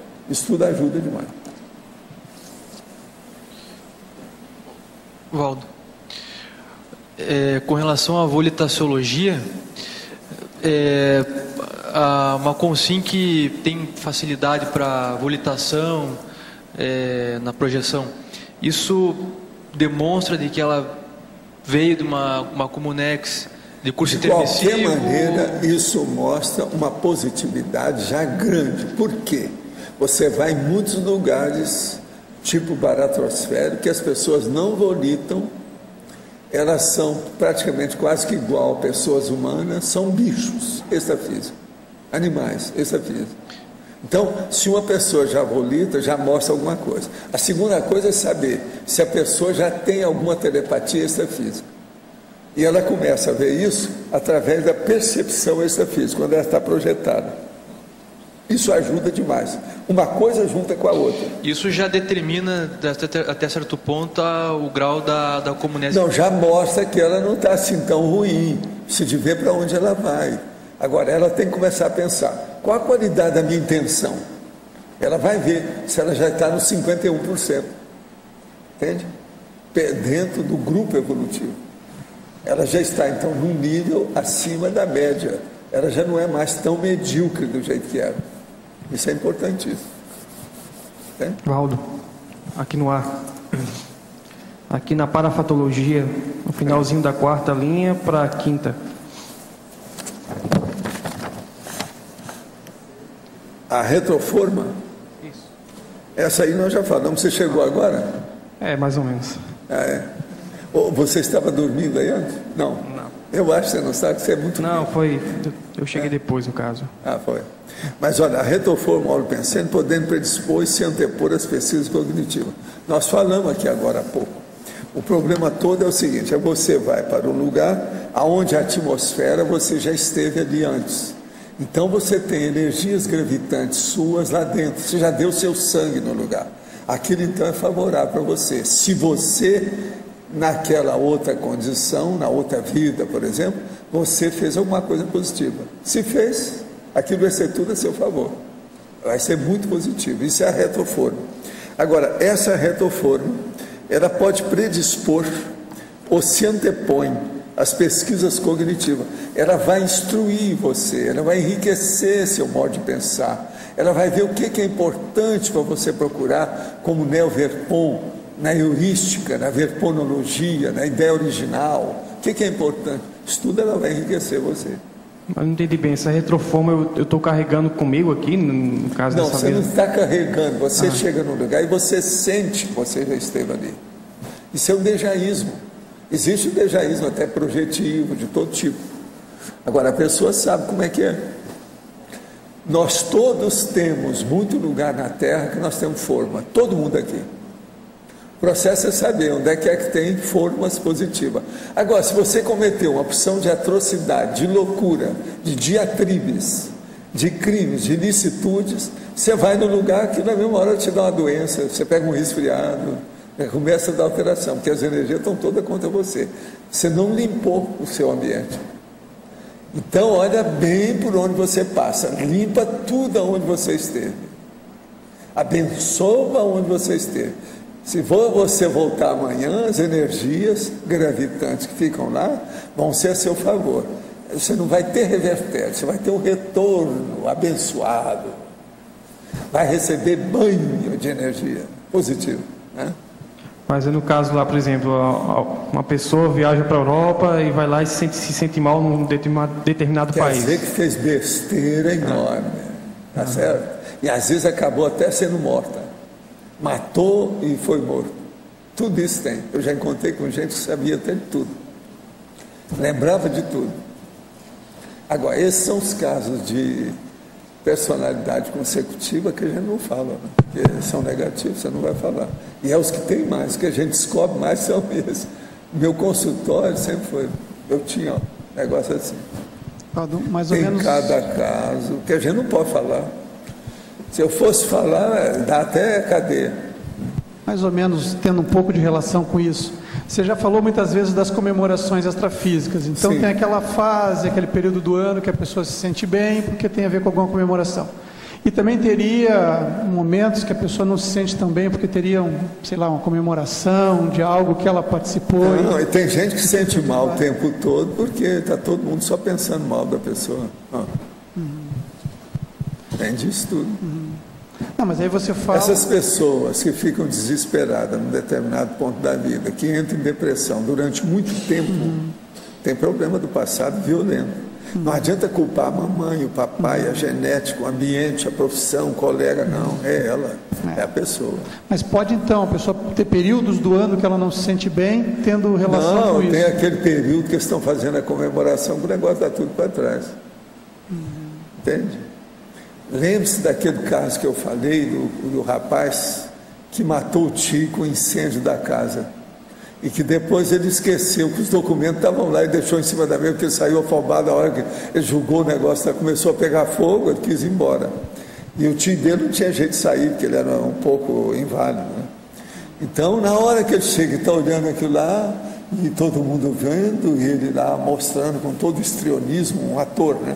Estava sentindo aquilo, quando ele lembrou, não falou nada para ninguém, ele só entrou no meio do fogo para ver o que é, morreu junto. Agora então, a hora que ele morreu, todo mundo, um herói, ele foi lá para salvar o tio. No entanto, foi ele que matou o tio. Então agora ele ficou extrafisicamente o homicida, o assassino, que estava sendo considerado na Terra como um herói, que tinha, né, procurou salvar o tio. Esse eu encontrei com ele. Alô? Não é fácil. Alô? No B aqui em cima. Não sei se já foi visto na patologia, na página 19, a última linha, o senhor fala em debruçar sobre os livros. Verificamos que o verbo debruçar é transitivo ou quero... Devia ser debruçar-se. Debruçar-se ou debruçar o corpo. Então eu vi coisa no lugar aí que eles estão usando também sem o si. O exercício cotidiano de debruçar-se sobre livros. Ou sobre os livros, né, que o povo às vezes gosta. Tanto faz. E também esse debruçar está na ciclologia, na terceira linha. O ciclo metafórico, debruçar sobre os livros. Tem muita gente que está escrevendo sem o si, tá? Eu quero te dizer. O ciclo metabólico, debruçar sobre os livros, queimar a mufa, parir, neoveresponsa. Essa é terrível, hein? Vamos colocar aqui em homenagem aí a situação, se você acha. Não acha, não. O dicionário, a gramática diz isso. E outra coisa, na trinomiologia, os últimos 3 trinômios, já que são meio gramaticais, queria que o senhor expandisse os 3 últimos. O homográfico, o homográfico, temperamento, talento, treinamento. O temperamento da pessoa, ela tem que ver no temperamento qual é o talento dela, qual é o mega trafor que ela tem. E aí ela começar a fazer o treinamento para isso, para expandir as outras faculdades no sentido de o mega trafor ajudar a eliminar os mega trafares. É assim que é o trinômio homográfico. Agora o outro, o trinômio aliteraciológico, consciência, coerência, continuismo. É a consciência que tem que ter coerência, que é uma das coisas mais duras que tem para a gente manter, com um continuismo para sempre. Isso é uma literação, né? O com.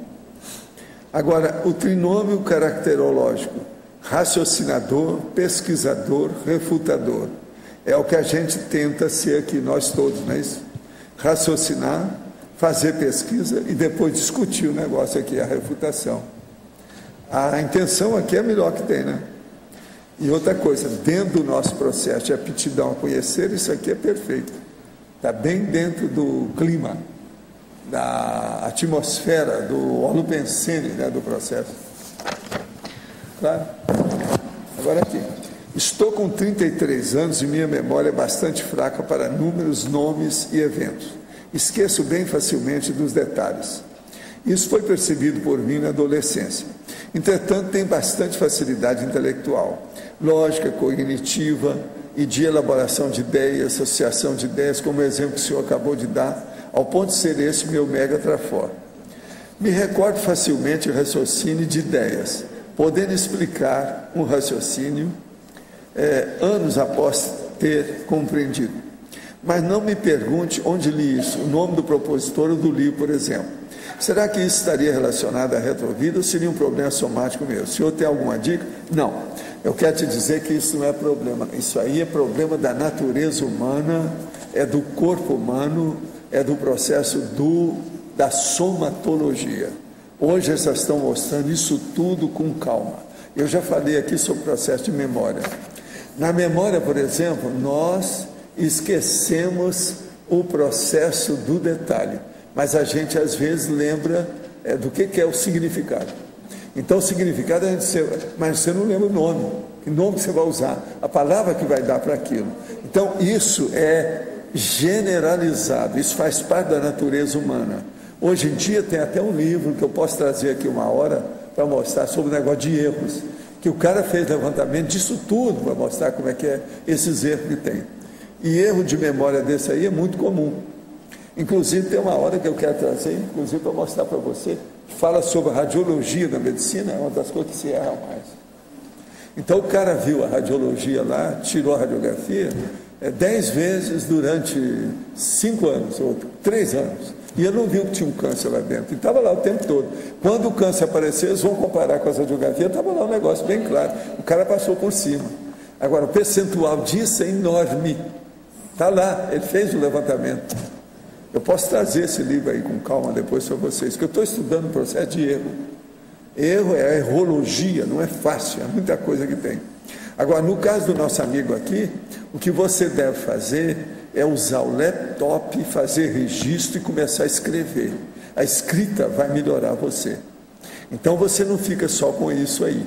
Você vai começar, então, agora a cogitar mais dos processos de números, nomes, datações e outras coisas nesse sentido. Isso aí melhora, não fica só na base do significado. Que as pessoas lembram do significado, que é aquilo que às vezes eu falo, que além do nome, a pessoa vê a pictografia do cenário, a ocorrência, o episódio, o flash, aquilo que tem. Isso é que eles estão chamando de significado hoje. Então a pessoa esquece os detalhes, mas ela lembra sempre do significado. Agora, tudo quanto é pesquisa que fizeram, mostrou isso. Então isso é da natureza humana. A pessoa tem que superar fazendo muito exercício, senão não melhora não. Na fatologia 7ª linha, como fazer o reconhecimento dos trafais cognitivos? Poderia explicar? Os trafais cognitivos, o problema é o seguinte, olha o que é das suas faculdades mentais, eu já falei nisso aqui antes. É memória que está faltando? A maioria tem alguma claudica na memória, quer dizer, tropeça na memória. Começa por aí, que você vai saber o resto. Em Principiologia, página 19, 5ª linha, poderia aprofundar o princípio da insaturabilidade autocognitiva quanto ao cosmos. É a pessoa, por exemplo, que ela ainda não domina, ela não está saturada da cognição da vida humana e dessa dimensão intrafísica concreta da matéria. Enquanto ela não saturar disso aqui, ela não vira serenona. Então, esse princípio da insaturabilidade é o princípio do pré-serenão. Agora, nós temos que chegar na saturabilidade autocognitiva, que é esse que é o do serenão. Então, ele já está saturado de tudo, ele já sabe tudo, já domina tudo. Tem os fundamentos do que funciona aqui nessa dimensão. Aí ele está livre, aqui não tem mais nada para ele aprender, ele tem que ir embora, não precisa mais ter vida humana. Você anota e faz equação sobre o que você colocou na boca, alimentos, drásticos. Você ainda não viu a minha farmacopeia, a minha farmácia, é muito mais sério que isso. Quantos dias comendo carne, por exemplo? Não, isso aí depende, porque eu tenho muita dificuldade para estar escolhendo comida, isso não é fácil. Então eu tenho tudo, inclusive eu tenho muita comida que eu guardo comigo. Eu tenho aquele móvel, que é uma caixa italiana, aquela que puxa e fica comida lá dentro. Só essa tem 2. junto comigo, fora da geladeira, fora a geladeira que eu tenho, que é para ver o processo. O meu negócio de carne, isso é uma coisa relativa para mim. Eu tenho que ver muito mais coisa mais séria do que carne que a gente come. Fico de olho nisso, muito mais sério. Quantos dias da esteira aeróbica considera útil determinar o determinismo dos minutos que faz exercício ou não? Não, aí tem que ver a idade da pessoa. Primeiro é o seguinte, olha a pessoa como é que é. Por exemplo, ontem estava a 35 graus a sombra aqui no CAEC. Isso lá debaixo das minhas árvores. 35 graus à tarde. E de manhã também já estava assim. Eu coloquei o ar-condicionado e há pouco estava 17 graus dentro de casa. A diferença lá fora era de exatamente 18 graus, não é isso? Então eu estava com menos da metade da temperatura de fora. Isso é um perigo. Se eu sair, pode me dar choque térmico. Agora, o que se passa? A orientação que se tem é essa. Jamais uma pessoa na minha idade, por exemplo, você está na terceira idade, está com 65 anos em diante, se a temperatura lá fora está na média de 30 graus Celsius, ele não deve fazer exercício físico. Agora, para todo mundo, em qualquer lugar, a qualquer hora, qualquer idade, se lá fora estava igual ontem, ninguém deve fazer exercício físico, que é 35 graus Celsius. Ontem estava assim. Outra coisa, as pessoas fazem porque dentro de casa tem o ar-condicionado. Depois, ela vai, às vezes, para o campo, vai para o ar livre. Isso aí é que cria o problema para ela. Então, eles acham que o melhor é não fazer. Quer dizer, qualquer pessoa com 35 graus Celsius não deve fazer exercício. Sério. Por exemplo, andar na esteira aeróbica, não deve. Agora, uma idade de 65 em diante, ninguém, se o dia está a 30 graus, não deve. Você vai falar assim, não, mas eu tenho ar-condicionado. Não interessa. Você vai acabar saindo de lá. Aí é que começam a entrar os problemas com a pessoa e cria problema. Lembre-se bem, seus músculos, suas articulações, os processos que tem vamos dizer, articulação aí, o que é que não tem nisso? Esses segmentos que tem nos músculos, as coisas todas que tem, sinóvia, isso tudo mexe nessa condição aí. Resumindo, quais são os controles mais prioritários para a manutenção da lucidez nesse processo? Olha, a situação mais séria que tem mesmo é você olhar todos os detalhes, colocar no papel e dentro de um ano você vai saber o que é melhor para você e o que não é. Eu sei de tudo quanto é comida que me faz bem, o efeito que dá. E outra coisa, a última coisa que você deve fazer, se você quer fazer mesmo sério, é o cocograma, ou seja, o troninhograma. Então tem que ver o tronograma, é estudar como é que funciona os seus intestinos. Isso aí é seríssimo. É muita gente que não liga para isso. Agora, para isso é muito fácil. Você coloca uma banqueta perto do troninho, com uma caneta e esses papéis. Aqui um monte de papéis assim. E você põe lá a sua folhinha, o seu calendário. E você vai ticando o que teve, né? O que é que foi, como é que foi. Por exemplo, se você tem de vez em quando uma diarreia, é muito importante estudar qual a frequência dessa diarreia. Essa diarreia pode ser um monte de coisa, pode ser. Por exemplo, o processo de verme, um problema de interação de medicamento, que é uma coisa seríssima. Eu, por exemplo, eu tenho que estar de olho nisso. Os medicamentos que eu tomo, tem 5 de 6 medicamentos que podem dar diarreia na pessoa. Conforme a situação daquilo que eu como, mistura com os medicamentos, potencializa tudo. Se não tiver cuidado, dá diarreia. Agora, a diarreia, você também tem que estudar. É uma diarreia que você foi 3 vezes ao troninho, não quer dizer muito. Agora, se você foi 8 vezes, no outro dia você tornou aí, no outro dia aí, abra o olho, porque você está indo embora. Você está morrendo pelo troninho. O troninho mata. Sabe? A pessoa pode acabar com o corpo através do troninho.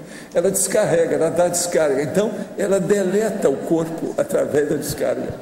Não, é deletar o corpo. Entende como é que é? Valdo, agora a gente nota que qualquer problema intestinal que a pessoa tem, a gente reconhece pela pele, né? É imediato. Você olha para a pessoa, você sabe que ela tem problemas intestinais pela coloração. Pela coloração. Agora, a pele também mostra muita coisa. Os problemas de hormônio, uma opção de coisa, tudo aparece na pele. A maioria das doenças vem para a pele, né? Então, é um negócio sério para a gente estudar. Agora, o que eu falo aqui parece piada, né? O povo tudo começa a rir, mas isso funciona.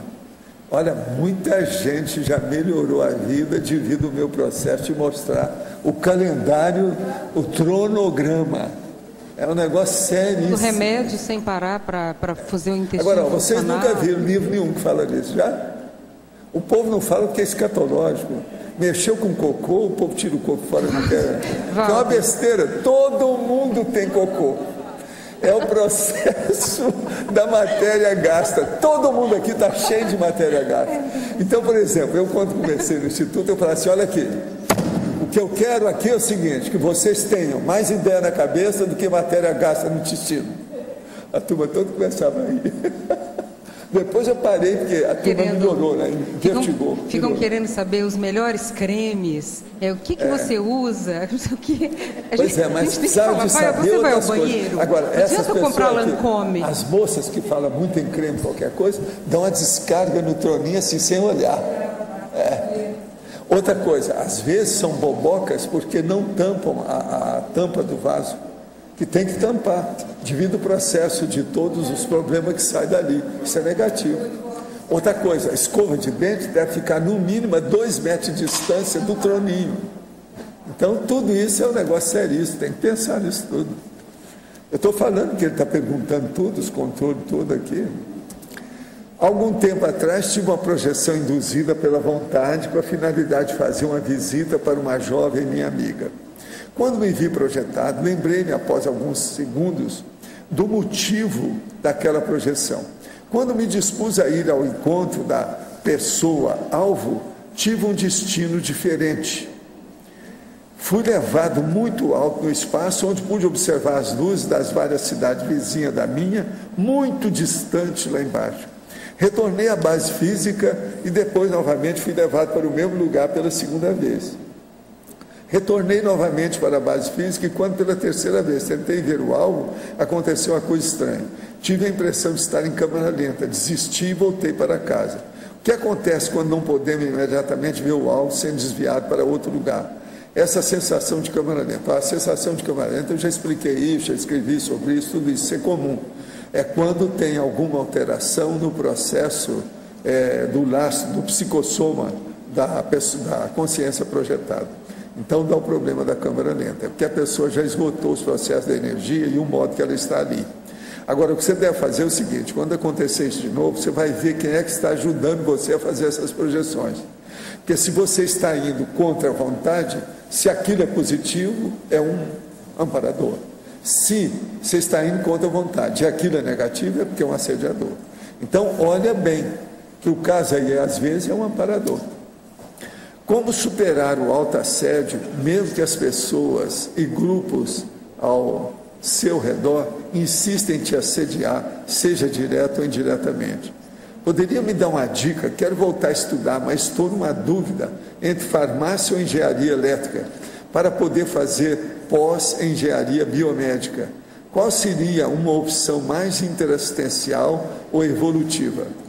Não, engenharia biomédica é uma coisa séria. Farmácia também é. Agora, a farmácia precisa ter cuidado, porque é muita gente que fica perdido na farmácia devido aos processos de dinheiro, e tipo de medicamento e outras coisas. Precisa abrir o olho. Agora, engenharia elétrica pode ser uma coisa boa para a pessoa estudar engenharia biomédica. No caso aqui, talvez seja essa melhor. Pondera aí, talvez essa seja melhor para você. Valdo. Sim. Ali na página 21, oi aqui, Cecília. Aonde? Oi. Na página 21, em paradoxologia, você poderia exemplificar o paradoxo da Verpon mais de ponta problemática, ser capaz de produzir o estupro evolutivo evitável? O paradoxo da Verpon mais de ponta problemático, ela ser capaz de produzir o estupro evolutivo evitável. O problema todo é o seguinte: você, por exemplo, você pode arranjar algumas ideias que são muito avançadas. Se você colocar no lugar errado, na pessoa errada, na hora que não deve ser, você, em vez de ajudar, você pode piorar as coisas, porque você esclarece mais a pessoa, ela vai ter um choque, ficar impactada, aquilo, em vez de ajudar, vai piorar tudo. Então é preciso examinar isso com calma, direitinho. Não é toda a verdade, a gente não pode pegar a verdade e ser um tacape para estar batendo na cabeça das pessoas. Agora, o que se passa? Você pode chegar na VERPOM mais de ponta problemática, mas adequar uma comunicação na hora certa, com a pessoa certa, a testemunha certa, o local certo, as palavras certas, tudo certo, tudo corretamente, o melhor que você pode. Agora, não pode precipitar. Eu já vi gente que descobriu alguma coisa muito séria, ficou excitado, com ansiedade com aquilo, começou a ficar excessivo dentro do processo, criou mais problema do que ajudou.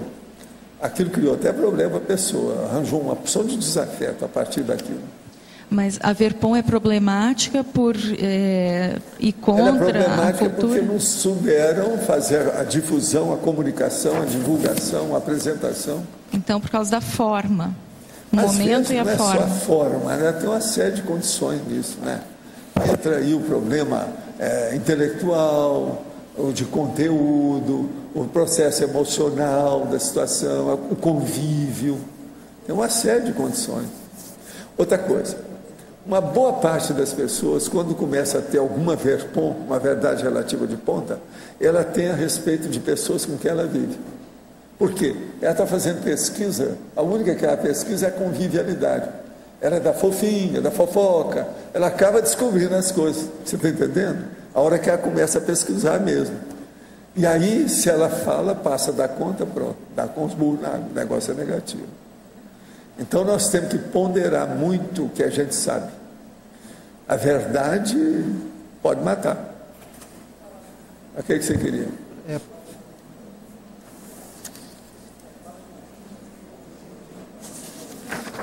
Página 20, o que tem? É o final da segunda linha. Os efeitos recinológicos do despojamento em virar pelo avesso as próprias convicções.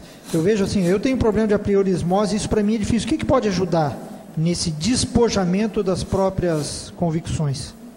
A gente tem que ter o despojamento disso, não há dúvida nenhuma. Sabe por quê?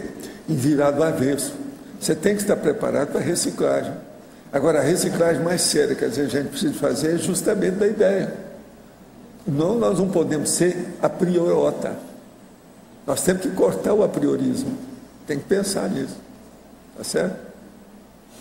Pensa bem. Nós não podemos, de vez em quando, você tem que mudar aquilo que você pensa. Se pudesse, mudaria minhas ideias todo dia. Ideia nova é o máximo.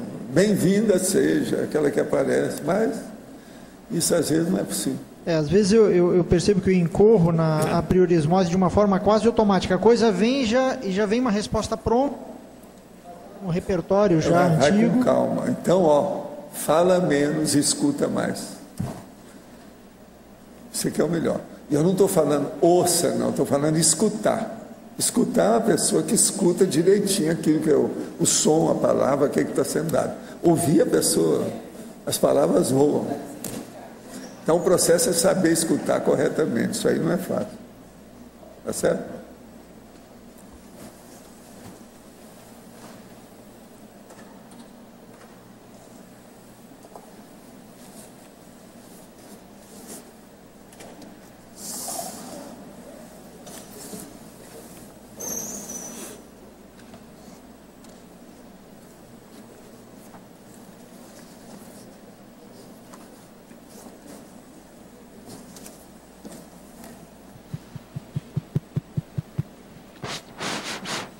Professor, sim. Aqui no ar.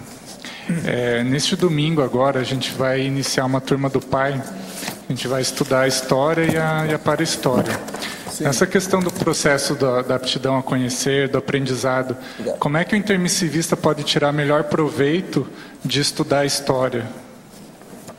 A história é ver os personagens positivos e os negativos, e aqueles que influíram mais na população da Terra. Ver quem é que foi bom nessa história. Agora, desancar com todos que não prestaram e também erigir um monumento para todos que trabalharam em favor. Outra coisa, esses que fizeram coisa boa, precisa entender bem como é que eles eram, porque eles não são santinhos. Mas para a época, eles foram fora de série. Então, esses merecem aplauso. Então, vamos aplaudir quem fez coisa boa. E vamos liquidar com as pessoas, desancar, criticar aqueles que fizeram besteira. Isso é muito importante. Então, na história, não é só ver as personalidades da nossa preferência. Tem gente que vem falar comigo que só fala em gente da história que não presta. Uma pessoa vem e começa a falar só de pessoa que era belicista. Isso não adianta. Está perdendo tempo comigo, então fala, não, para aí, não perca tempo comigo.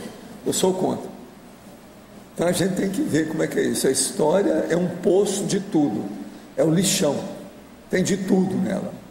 O que é que você vai fazer? Então tem que saber mexer com isso. Agora, mesmo esses que no contexto deles aquilo foi positivo, assistencial, se a gente for analisar com a ótica de hoje, muitas vezes ótica, já vai estar... Você tem que ver a época, como é que é. E outra coisa, quanto mais profundo é o processo, no fundo das arcas da história, você está entendendo? As coisas de muito tempo longegou, abre o olho.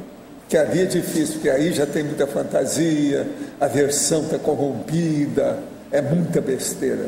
A maior coisa que você vê de história, uma das coisas que tem mais bobagem no mundo, são os chamados livros sagrados. Um deles, por exemplo, a Bíblia, está cheio de besteira. Entende? Então, uma pessoa que vem e começa a louvar a Bíblia, ele é cego, ele é amaurótico, ele é um boboca. Você está entendendo? Então, isso tudo a gente tem que ver. Agora, a gente tem que respeitar a opinião da pessoa, deixar ela para lá, ela tem o direito de ser daquele jeito. Já teve cara que eu meti o pau na Bíblia. No outro dia eu cheguei para a pessoa e dei uma Bíblia para ela, porque ela estava atrás daquilo. Já era o único livro que ela queria ter, que não tinha. Entendeu? Então vamos dar, né? Pelo menos a pessoa já vai começar a ler alguma coisa. Amanhã ela já vai começar a ler almanaque de farmácia, já vai ler algum jornal que achou na rua, já vai ajudar. Então, a vida é assim, a gente tem que ver o nível de cada um, mas evitar as bobagens. Gente, eu agradeço muito vocês, toda a paciência que vocês tiveram, com a aptidão a conhecer e a volitaciologia, e amanhã tem mais. Pelo menos nós esperamos.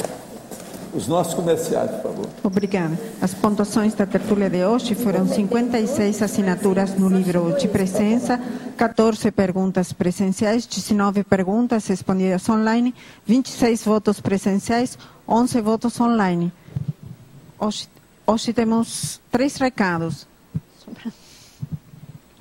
Hernani Luiz, pai para História, Rosângela, primeira jornada internacional, Consciência ou Metrologia, Marta, balanço existenciais, semana da Maxi Proex.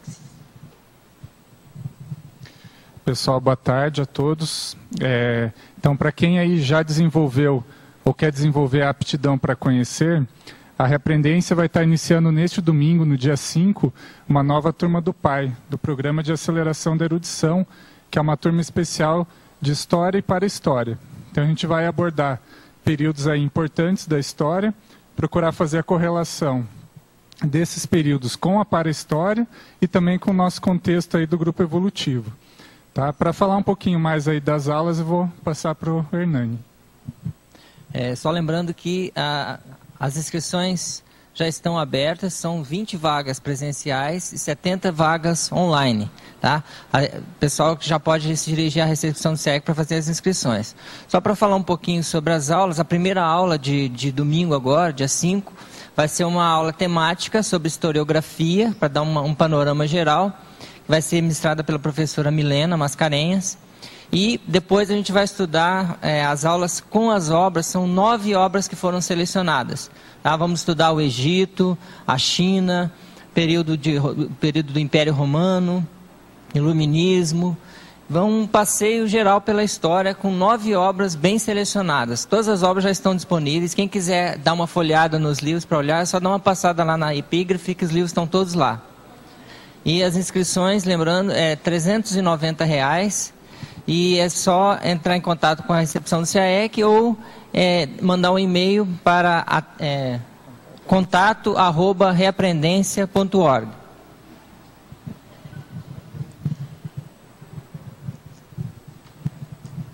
Boa tarde a todos. A CONSE convida os pesquisadores interessados em debater temas pertinentes à conscienciometria para participar da primeira Jornada Internacional de Conscienciometrologia, que acontecerá de 6 a 8 de julho de 2012 em Foz do Iguaçu. Teremos 2 campos autoconscienciométricos, mesas de debates e as conferências Pilares da Autoconscienciometria, Autocriticidade Cosmoética, Intermissividade, Autocoerência Prioritária, o projeto ADCONS com a expansão do conscienciograma, o timeline da conscienciometria e a retomada do Colégio Invisível da Conscienciometria. Mais informações e inscrições no telefone do CAEC, DDD 45 3525 2652 ou o telefone 3525 1181. Obrigada. Boa tarde a todos. O convite é em nome da Apex e do CAEC para a 7ª semana da Maxi ProEx, que vai acontecer entre os dias 18 e 26 de fevereiro de 2012. Nós vamos começar a semana com o curso Balanço Existencial, que está na 10ª versão, e o tema desse balanço vai ser Grupo Karmologia. Nós vamos ter, no dia 19, no domingo, dentro do balanço, o campo proéxico, que vai ser instalado pelas professoras Marina Tomás e Adriana Lopes. Nesse campo, as pessoas, os alunos, poderão ter acesso às informações do curso intermissivo. E, a partir daí, então, fazer uma programação da sua existência de um modo mais acertado, mais assertivo, tá ok? Depois nós vamos ter no dia 20, dentre as várias outras atuações, professor Hernande Leite e professor Marco Antônio vão falar sobre consciencioterapia e ProEx. E tem várias outras palestras, conferências, cerca de 20 professores estarão participando desse curso.